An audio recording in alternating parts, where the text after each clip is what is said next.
Hello everyone, यहाँ पर बात होने वाली है प्लाज्मा मेम्ब्रेन के बारे में। मैं हूँ मीका। तो सेल जो होता है, सेल प्लाज्मा मेम्ब्रेन बनाती है क्योंकि वो उसको एक बाउंड्री देती है। साइटोप्लाज्म और नॉन साइटोप्लाज्म को वो डिफाइन करती है, वो अलग अलग करती है, जिसकी वजह से हमें पता चलता है that this is cell. Okay. अब प्लाज्मा मेम्ब्रेन जो होता है वो एक सिंपल शब्दों में अगर कहें तो वो लिपिड है। लिपिड की थिन लेयर्स हैं, बहुत पतली लेयर्स। हम डायग्राम्स में देखते हैं, जैसे इधर हम देखेंगे तो सी विल थिंक कि इतना बड़ा स्ट्रक्चर है ये, बट बहुत पतला सा स्ट्रक्चर होता है। Like you can see here this is 5 nanometre only. तो बहुत पतली सी लेयर होती है लिपिड की, बाय लेयर होती है, और उसमें प्रोटीन्स प्रेजेंट होते हैं। ओके।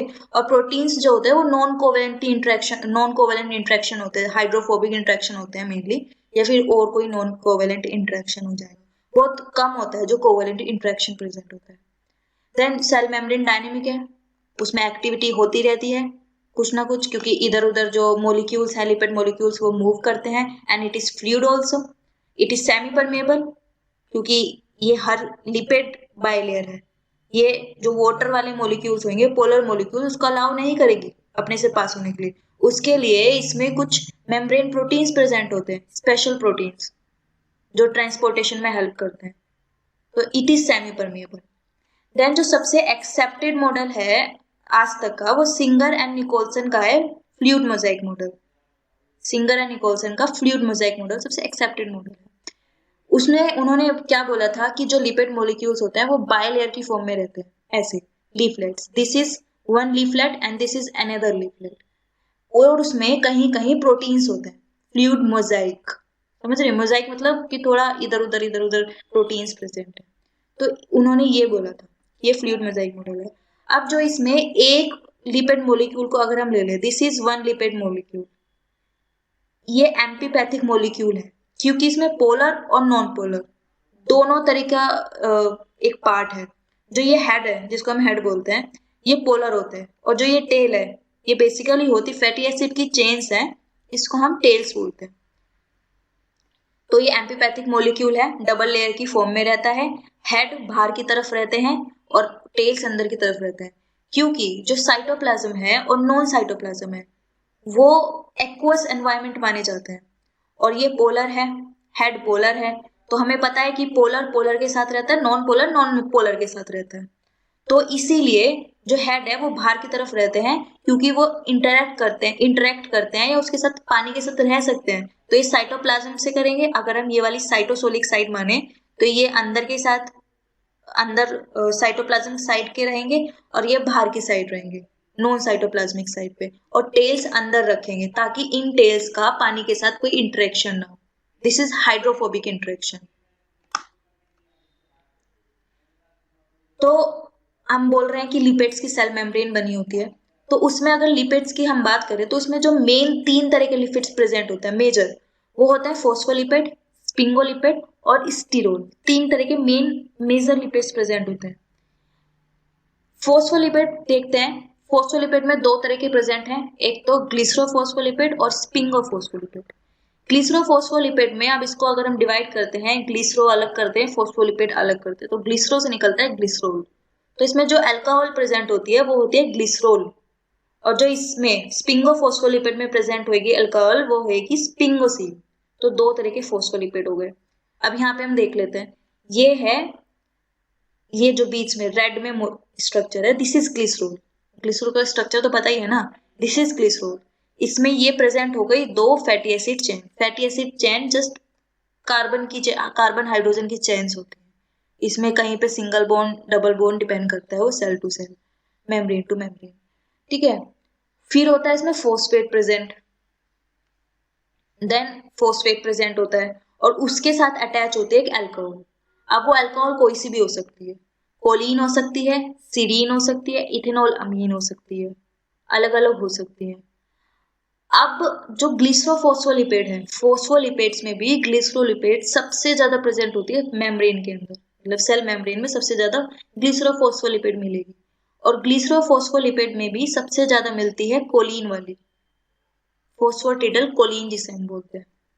यहाँ पे देख लेते हैं। ये टाइप्स हैं फोस्फोलिपिड्स के, फोस्फोटिडल इथेनोलामीन, जहाँ पे ये ग्लिसरॉल है, इसके साथ 2 फैटी चेन है, then this is phosphate and this is ethanol amine. This is phosphatidyl serine, glycerol molecule, 2 fatty acid की chain, this is phosphate and then this is serine. Again phosphatidyl choline, पीछे हम structure देख चुके हैं, this is glycerol, fatty acid की chain, phosphate and then this is choline. Then इसमें तो सबसे ज्यादा प्रेजेंट होती है फोस्फोटिडल कोलिन ग्लिसरोफोस्फोलिपिड्स में। सेकंड मैंने बताया था स्पिंगोफोस्फोलिपिड्स।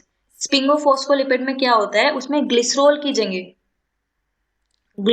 जगह होती है स्पिंगोसिन प्रेजेंट। ये भी अल्कोहल है बट ये अमाइन बेस्ड होती है, मतलब इसमें एक अमाइन ग्रुप प्रेजेंट होता है, तो स्पिंगोसिन प्रेजेंट होगी ग्लिसरॉल की जगह। This is the difference. इसके अलावा 2 फैटी एसिड चेन इसमें भी प्रेजेंट है, फॉस्फेट प्रेजेंट है, और देन कोई भी अल्कोहल प्रेजेंट होगी, कोई भी हो सकती है। इसमें जैसे हम देख रहे हैं स्पिंगोमाइलिन में कोलिन ही प्रेजेंट है, ये भी कोलिन है, ये भी कोलिन है, ठीक है। सबसे ज्यादा प्रेजेंट है दिस ग्लिसरोफोस्फोलिपिड्स, और ग्लिसरोफोस्फोलिपिड में भी कोलिन वाला सबसे ज्यादा प्रेजेंट है, फोस्फोटिडल कोलिन। सेकंड नंबर पे प्रेजेंट होती है स्पिंगोफोस्फोलिपिड। स्पिंगोफोस्फोलिपिड में भी सबसे ज्यादा प्रेजेंट होती है स्पिंगोमाइलिन। देन ग्लाइकोलिपिड्स, अभी लिपिड में हमने पढ़ लिया कि फोस्फोलिपिड प्रेजेंट है 2 तरीके के, देन उसमें ग्लाइकोलिपिड्स भी प्रेजेंट होते हैं। अब ग्लाइकोलिपिड क्या है, ग्लाइकोलिपिड वो है कि अगर ये लिपिड का स्ट्रक्चर ही हम देख रहे हैं, यहाँ पर कोई भी हम वो कार्बोहाइड्रेट लगा दे, ग्लूकोज लगा दी, ग्लैक्टोज लगा दिया, या कोई ब्रांच्ड स्ट्रक्चर लगा, मोइटी लगा दी हमने, तो वो क्या हो जाएगा ग्लाइकोलिपिड। ग्लाइको मतलब क्या होता है, कार्बोहाइड्रेट होता है, और लिपिड लिपिड है ही, तो ये लिपिड पे, यहाँ पे लिपिड दिख रहा है, इस पे कोई मोइटी लगा दी हमने कार्बन की। अगर कोई सिंपल सी मोइटी ग्लूकोज लगा दिया, ग्लैक्टोज लगा दिया, तो उसको हम सेरिब्रोसाइड बोलते हैं। लेकिन वहीं पे अगर हमने कोई लगा दिया ब्रांच्ड रेजिड्यूज लगा दिए शुगर के, तो उसको हम गैंग्लियोसाइड बोलते हैं। तो this is glycolipid. Then sterols, अब स्टीरोल्स भी एक लिपिड का टाइप ही होता है, स्टीरॉइड्स होते हैं ये। इसमें जो एनिमल सेल होता है उसमें कोलेस्ट्रॉल प्रेजेंट होता है सबसे ज्यादा, यहाँ पे जैसे कि हम देख रहे हैं, दिस इज कोलेस्ट्रॉल, ये रेड में जो स्ट्रक्चर है दिस इज कोलेस्ट्रॉल। ऐसे कोलेस्ट्रॉल कहीं कहीं पे प्रेजेंट होता है प्लाज्मा मेम्ब्रेन के अंदर। इसका अपना फंक्शन होता है कोलेस्ट्रॉल का, जैसे कि जब हाई टेम्परेचर हो जाएगा बहुत ज्यादा, तो ये कोलेस्ट्रॉल जो है मेम्ब्रेन को बहुत ज्यादा फ्लूइड होने से रोकेगा, उसको थोड़ी विस्कोसिटी प्रोवाइड करेगा। नहीं तो हाई टेम्परेचर पे क्या होता है, चीजें मेल्ट हो जाती है ना, तो ऐसे हाई टेम्परेचर पे हमारे तो प्लाज्मा मेम्ब्रेन निकल जाएगी बह बू के कहीं पर, लेकिन ये उसको रोकता है, उसको थोड़ा सा विस्कोसिटी प्रोवाइड करता है। जबकि जब लो टेम्परेचर होता है, लो टेम्परेचर पे चीजें जम जाती हैं, ये वहां पे जमने से रोकता है इस प्लाज्मा मेम्ब्रेन को। जो ये फैटी एसिड्स की चैन है, इनके बीच में रह करके उन्हें जमने से रोकता है, ये फ्रोजन होने से रोकता है, उनको फ्रीज होने से रोकता है कोलेस्ट्रॉल। लेकिन ये प्लांट सेल में नहीं होता, तो अब प्लांट सेल में क्या ये हाई टेम्परेचर लो टेम्परेचर का सिस्टम नहीं चलेगा?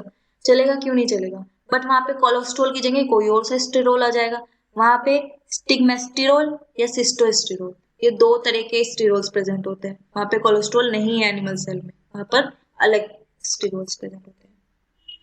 ओके, देन मैं आपको कुछ ये बात बता रही थी ना पोलर नॉन पोलर वाली, तो ये एक बारी मैं थोड़ा सा बता देती हूँ आपको। ये पानी है, पानी पोलर है, ये एसीटोन है, ये भी पोलर है। पानी के अंदर एसीटोन डाल दिया तो ये कुछ ऐसा स्ट्रक्चर बन जाएगा कि मतलब मिलजुल के रहेंगे, हाइड्रोजन बॉन्ड बना लिया, देख रहे हो, सब पता ही नहीं चल रहा कहाँ एसीटोन है कहाँ पानी है, सब मिलजुल के रहेंगे। यहीं पे दूसरी तरफ पानी है पोलर, और ये है एक स्ट्रक्चर 2 मिथाइल प्रोपेन जो कि है नॉन पोलर। अब यहाँ देखना क्या होगा, इसको 2 मिथाइल प्रोपेन को उठा के पानी में डाल दिया, देखो क्या हो गया, दिख रहा है ना अलग से ये स्ट्रक्चर, क्योंकि ये पोलर और नॉन पोलर का तो मेल ही नहीं है ना, तो क्या होएगा, जब नॉन पोलर स्ट्रक्चर को पानी में डाल दिया तो क्या इसके अराउंड पानी एक केज, आइस केज जैसे स्ट्रक्चर बना लेगा, ताकि जो नॉन पोलर मोलिक्यूल है उसका कम से कम पानी के मोलिक्यूल्स के साथ इंटरेक्शन हो। क्योंकि देखो यहाँ पे इतने आइस केज स्ट्रक्चर बन गया, लेकिन अगर ये आइस केज स्ट्रक्चर नहीं बनाएगा तो ये पानी में इधर उधर रहेगा, तो मैक्सिमम बहुत सारे पानी के मोलिक्यूल्स के साथ कांटेक्ट में आएगा, तो इसीलिए आइस केज स्ट्रक्चर बन जाता है। ये सब हाइड्रोफोबिक इंटरेक्शंस हैं, ये स्पॉन्टेनियस है, खुद पे खुद होती हैं, कोई एनर्जी की जरूरत नहीं है, कोई कुछ नहीं है, खुद पे खुद होती हैं ये चीजें। तो जो प्लाज्मा मेम्ब्रेन है हमारी वो भी ऐसे ही बनती है, स्पॉन्टेनियस है वो भी, कोई उसको नहीं बनाता, ना कोई एनर्जी लगती उसके लिए, खुद ही बनती हैं ये चीजें। कि अगर एक होता है कि अगर हम फोस्फोलिपिड मोलिक्यूल को, या लिपिड मोलिक्यूल कह लीजिए, उसको हम पानी में डालेंगे तो तीन चीजें हो सकती हैं। या तो वो बनाएगा मिसेली, या वो बनाएगा लिपिड की बाइलेयर, या वो बनाएगा लिपोसोम। This is liposome.